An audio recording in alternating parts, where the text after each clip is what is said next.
In the name of God, our Maker, our Redeemer, and our Sanctifier. Amen. So you're looking out that window. What you see on this Earth Day, you see a beautiful sky. And out this window, we have a budding willow tree, weeping willow. And out this window, more budding and blooming. So happy Earth Day to all of you. Yeah. Good Shepherd Sunday, could you tell? So called Good Shepherd Sunday. And it was interesting to be meditating on the Gospel of John with the awareness that this shepherd is a hireling who's going to be leaving the flock very soon.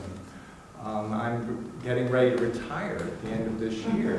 So here I am, the hireling who abandons the sheep. So where's the good shepherd? And Jesus says, well, he's the good shepherd. And so what does that mean? Because I think we have many shepherds in our lives. I've certainly had a few. People who I call my mentors. I mean, what am I really talking about there? If I say someone's been my mentor, they've been my shepherd. They've helped me to know something about how to live into my capacity, how to develop my capacity, how to be in the world, how to make my way, how to negotiate the trials and tribulations of life. And so you all have been my shepherds and all of that, and other congregations that I've served, and my lovely wife and family. Yeah, she laughs. But she's been my shepherd too. There are lots of shepherds, lots of ways that we find our way. And some of them are like sheepdogs, sort of yapping at my heels and saying, go in this direction, go in this direction, sort of rounding me up. But all of us have shepherds. And if they're good, we feel like we've been well served. And I don't know if you've ever been failed by a shepherd. I've had some that I feel like have failed me, or that something's gone wrong and I've been disappointed. And so when Jesus says that he's the good shepherd, what does that really mean? Well, I think we've had good shepherds. They're like icons, or they're like pointers to Jesus, the good shepherd. You know, as much as you've been well mentored, and it could be by family, it could be your parents, it could be teachers, it could be the church, it could be many different times in your life that you felt like you've had good shepherding. Hopefully, possibly, it's opened your heart and your awareness to a good shepherd working behind the scenes. Jesus, the constant one. The Christ who is the good shepherd for your life and for all of life. The one who's inspiring that willow to come forth with new leaves, this blue sky that's behind me, this tree that's arcing through the window beyond the timbers of this place. Each one of you being sustained in life. It's an amazing miracle. It's the good shepherd at work. All that's happening in your body right now, and in mine, that allows us to just be here in this moment, is an incredibly bewildering, miraculous, awesome process. I mean, there's so many ways you can think about it, just the breathing that's going on in this space right now, the beating of hearts, the circulating of blood, the changing of cells, all that's happening that is renewing and revitalizing your awareness and your being, your mind. All of that is the good shepherd at work. It's something we don't think about all the time. At least I don't find myself consciously thinking about my breathing. It happens automatically. But the support that we have to just be in the world is the gift of the Good Shepherd.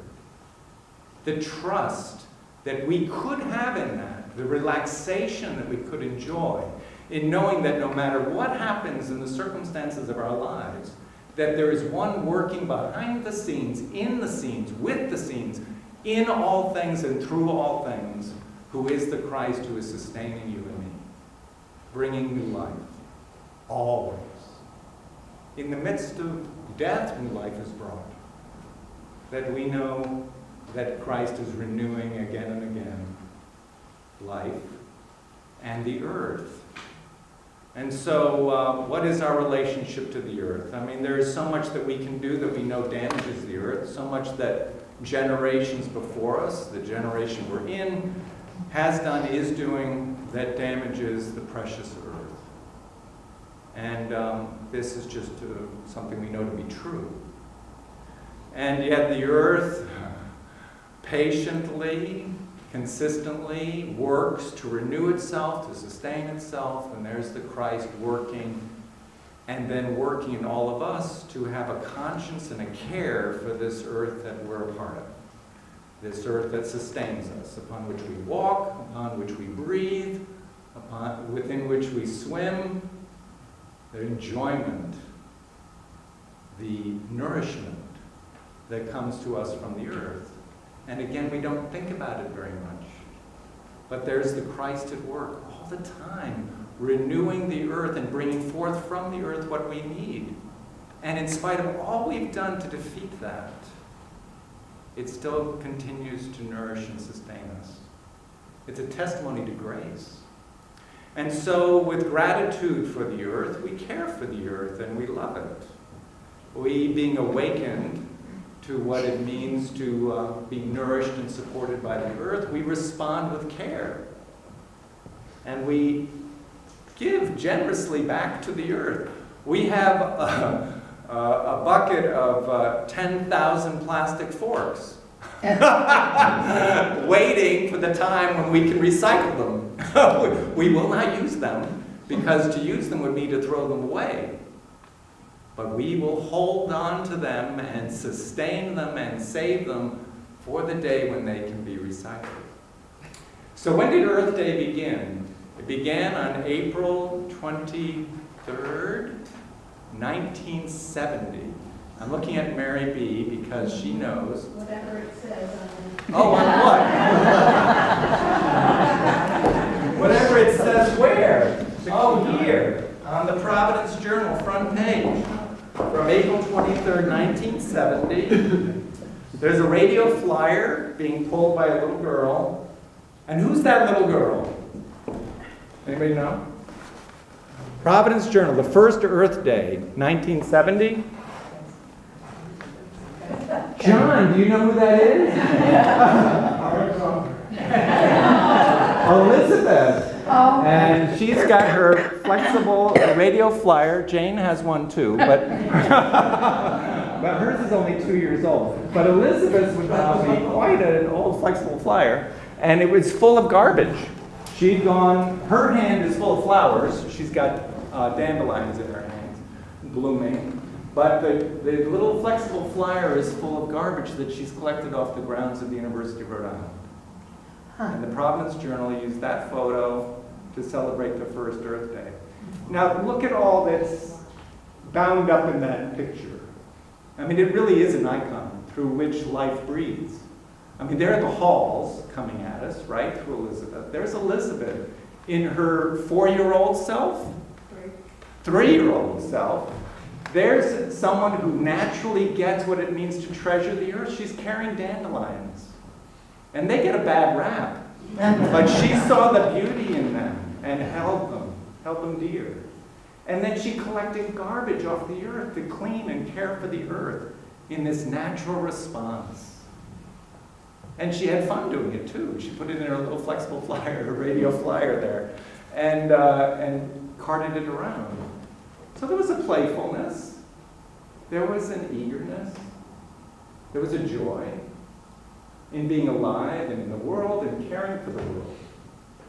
And that's where we can be too. You know, out of gratitude, out of love, out of joy, we can be attending to the earth. And intending that it would know itself to be cared for. And that we would know ourselves to be grateful that we're sustained by the earth and part of it, and living into it with care and with love. So it doesn't need to be anything but a joyful event to be caring for the earth and loving it. So here we are nearly 50 years later, and the earth still needs our care. We still need to have an Earth Day. We still need to be reminded that we come from the earth and to the earth we return. And we naturally love the earth. And naturally the earth loves and cares for us.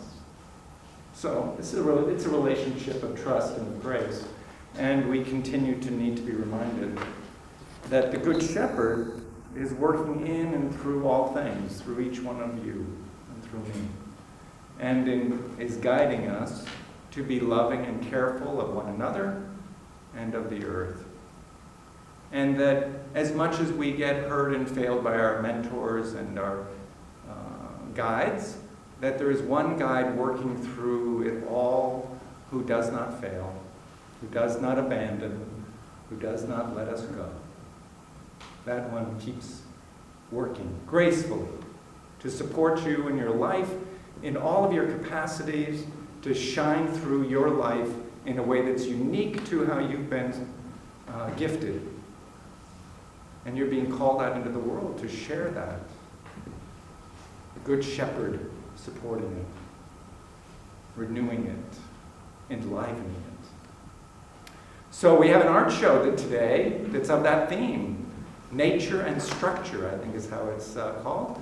And it brings forth nature and man's place, man and women's place, and what they do in the world, boats and buildings and structures that are integrated into water and land, flooded with light and color.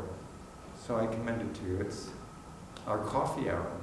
And one of the artists is right here with us, Rich Youngkin. And he'll introduce us to the other, I trust. Yeah, so celebrate the Earth Day. And celebrate the Good Shepherd who's enlivening it all, enlivening your life, bringing forth something good and new, even right now. Not because of what we deserve or what we've done, but just because God is gracious. And in spite of what we've done to the earth, in spite of what we've done to ourselves, God continues to renew. The Good Shepherd.